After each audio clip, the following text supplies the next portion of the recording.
Good morning. Good morning. Happy Thursday.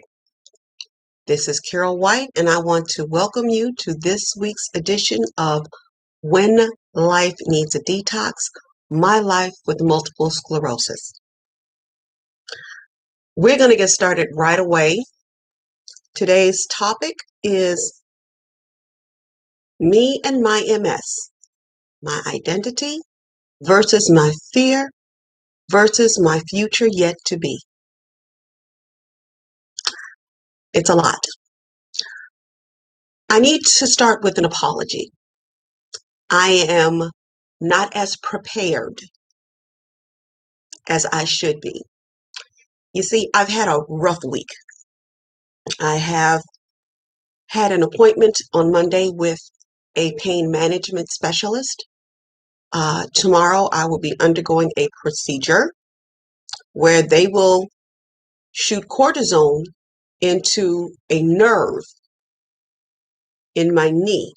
And hopefully, this will take care of the knee pains that I have been having that have been holding me back with my exercising and my walking. But in order to prepare for this, let's just start at the beginning. On Monday, there was the appointment, um, walking through the hospital, or at least walking to the concierge to order up a wheelchair so that I can make it through the professional building over at Rush.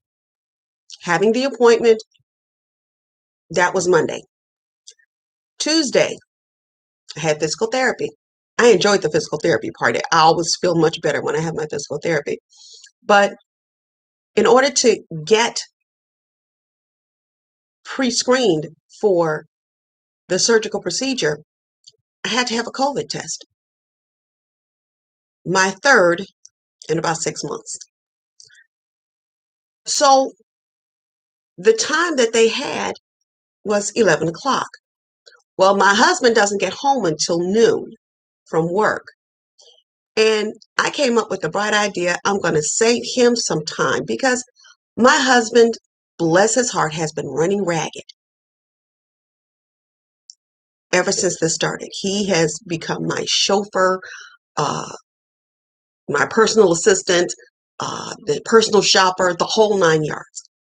So I said, you know what? I can drive. It's not going to be that difficult.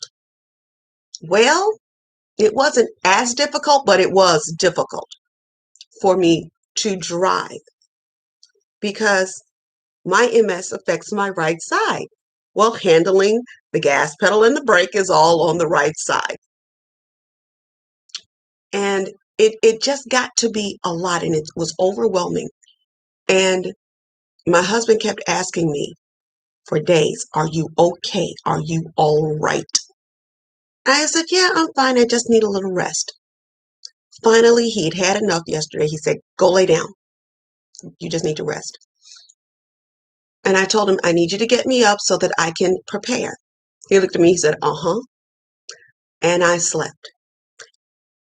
Well, I didn't get up until maybe, what, 10:30, 11 o'clock last night, at which point I was still dog tired. So I just went and got my medicine and got back in bed.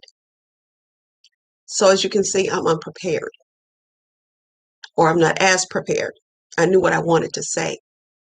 And what I wanted to say was this. When it comes to me dealing with my MS, I had another epiphany. And it was that the reason I have such a problem dealing with my MS or accepting the fact that I have MS as a disease is not the disease itself. It is me. Because this MS is actually jeopardizing my identity. It is. It is actually forcing me to look at who I am. Let me tell you, when I forged my identity years ago, decades ago, I forged my identity based upon my independence. My independence gave me self-assurance. It gave me self-reliance. It gave me a sense of power, a sense of freedom, and a sense of accomplishment. And I cherished that.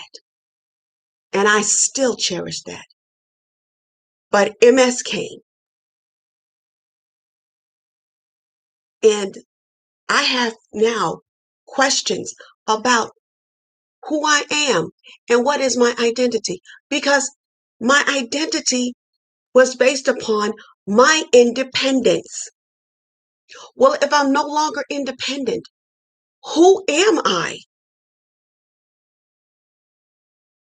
That's a lot to deal with, and I didn't really think about it.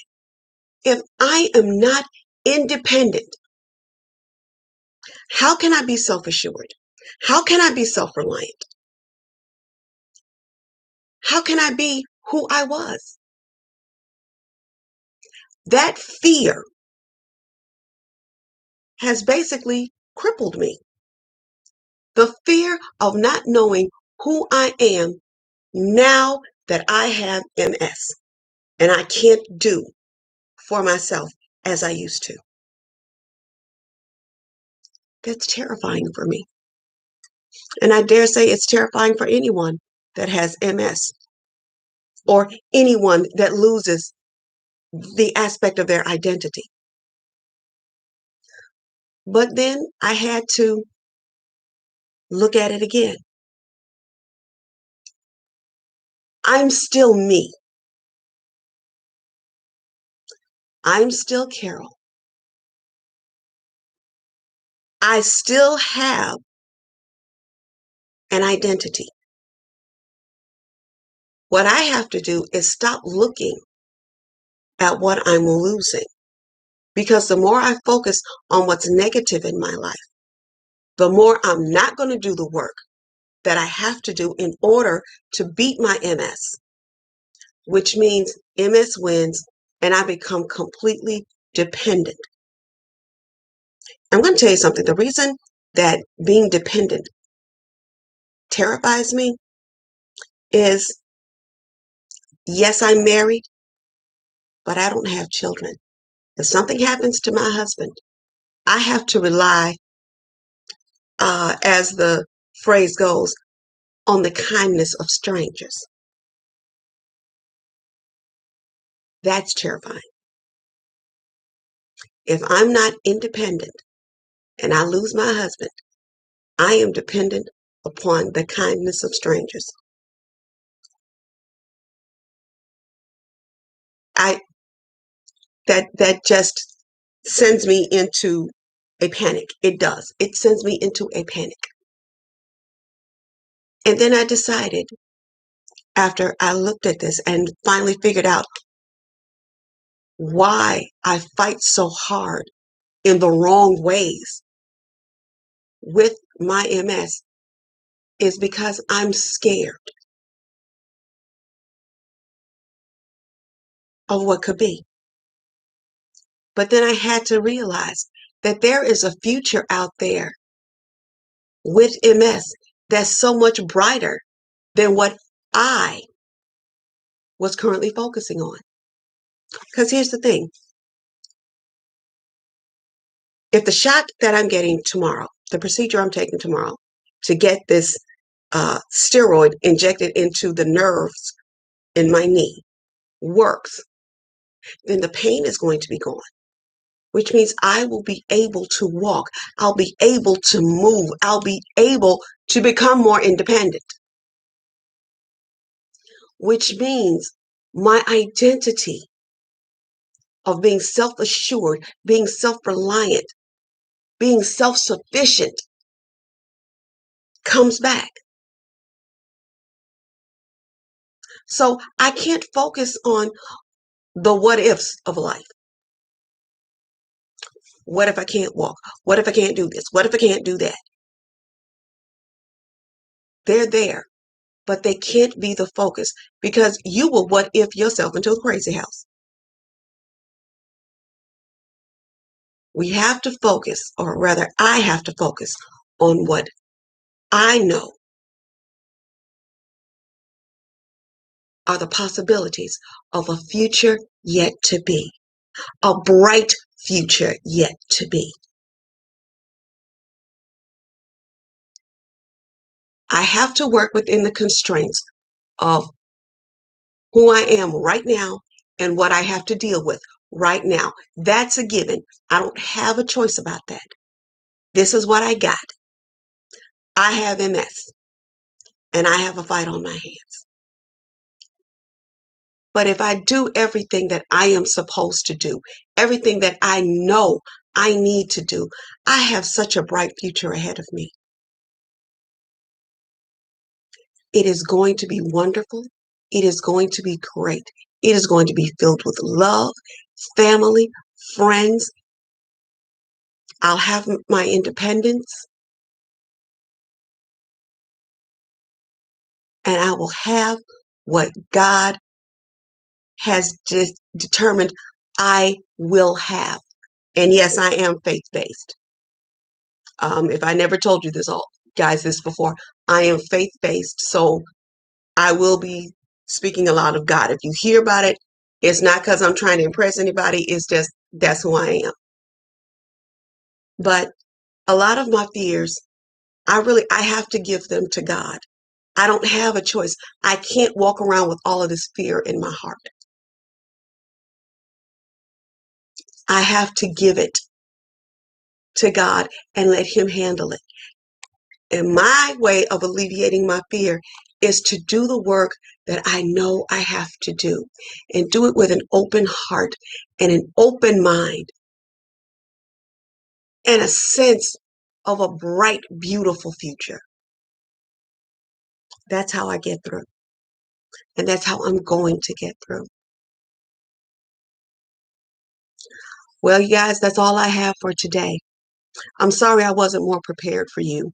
As you can see, there are no notes and no references for today. But if you guys get a chance, go on Facebook or go to Google, find yourself support groups for MS. One of them that I like is Above MS. The other one I like is actually the Multiple Sclerosis Society. They have a support group. Get the help you need. Get the support you need so that you can do the work you know you need to do. I love you guys to the moon and back. Thank you for putting up with me. Thank you for being here. And I will see you guys next week. Bye-bye now. See you later.